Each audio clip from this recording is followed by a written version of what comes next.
Paul Murator was a CEO in the fast-paced, high-powered world of advertising and commercial marketing, but he left that sector to devote his time to mentoring at-risk youth. Paul founded Connections, a program within the nonprofit The Children's Village. He's here along with Hassani Caldwell, a young man that he's mentored for the last 2 years. Good morning to both of you. Good morning. You left Madison Avenue, just said, you know what, I'm done. Was it like that, or did it take some time for you to make that decision? Well, it took 30 years, so I had a good run, and it was a great experience, and I left in March of last year and took a 6-month break and said, what should I do with the rest of my life? And I had been working with the Children's Village for about 30 years as a volunteer in a number of capacities. And when I took a step back, I said, how could I give back in the second half of my life? And I looked at what was going on with at-risk youth, and there were a lot of opportunities there to be had. Now tell us about the Children's Village for people who may be unfamiliar with it and its work. So the Children's Village works with at-risk youth in the New York City metro area. We have a beautiful campus in Dobbs Ferry where we house about 325 youth. Okay. And they've been taken from their homes either from an unsafe situation, potentially something that they did that was unsafe. And so they are there in a residential treatment setting. We have a school on campus. The boys, predominantly boys, live in cottages or homes that are between 12 and 16 youth. And that's where they stay for a period of time, usually between 1 to 3 years. Now, after that, do they transition back to their families, or what's the process? If there's a family to transition to, we want them to transition back to their community and to their family. And so we work hard to do that. We touch about 10,000 lives a year, and we have about 800 employees. So we're working with a pretty large constituency in terms of trying to reunite those families and keeping the kids whole. So Connections is the program within this, and explain to us how Connections work and how you're connected to it. So when I took that 6-month sabbatical and said, what do I want to do, there were a number of pathways that I thought I would pursue, and the more I looked into that, those things that I thought I would be good at already existed. And what was disappointing to me as a volunteer and a mentor to a lot of the boys over the years was when they left Children's Village and went back into those communities, there were obstacles that they saw as unsurmountable. And so they took a step back and instead of taking a step forward. Things like education, job training, social skills.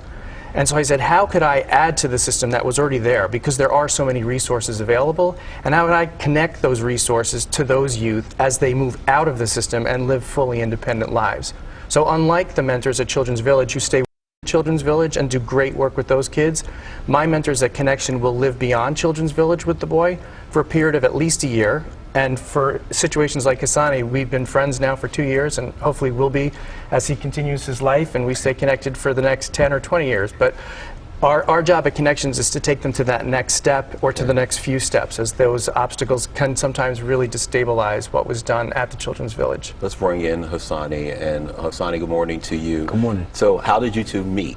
You were already in the program? I was already in Children's Village, and they kept on telling me, you need a mentor, you need a mentor, I think a mentor would be fitting for you.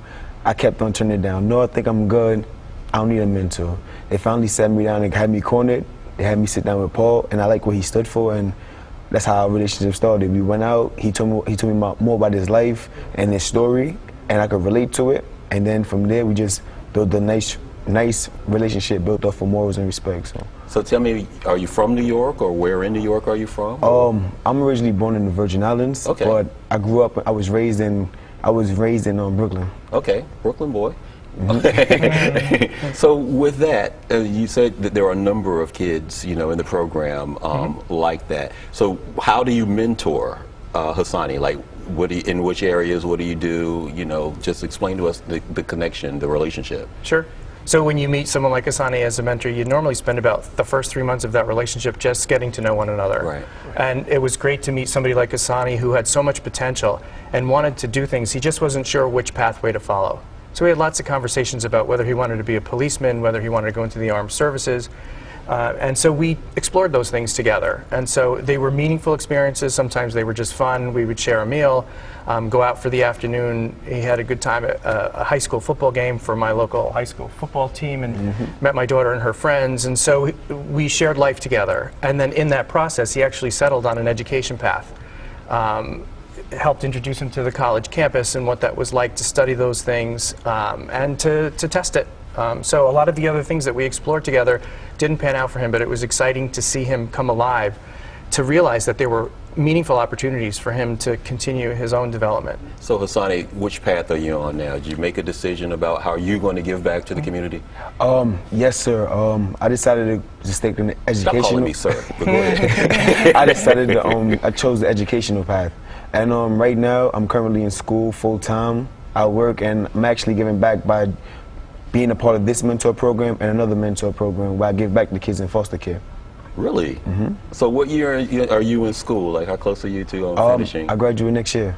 Look at this. Mm-hmm. Yes, sir. Let me ask you this. I'm going to throw you a curveball here. When you think about the last 2 years and how Paul has been there and influenced you, just be honest, what are your thoughts on Paul?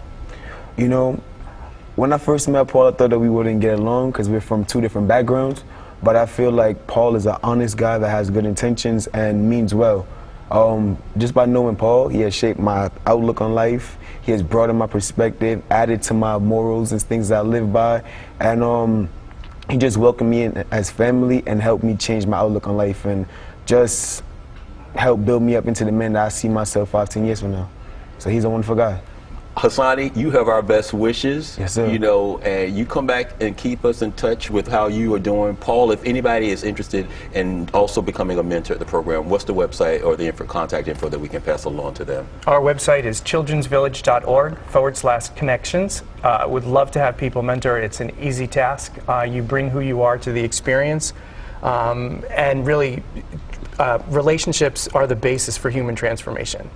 And so just that one-on-one connection really means a lot to the kids. Would love to have people there. Very nice to meet you. Thank you. You too, man. Thank you. And good luck to you both. For more about today's topics, go to fox5ny.com. You can also like us on Facebook as well as follow us on Twitter. And for all of us here at Fox 5, I'm Antoine Lewis. We'll see you next time for more Street Talk. And as always, thanks for the company.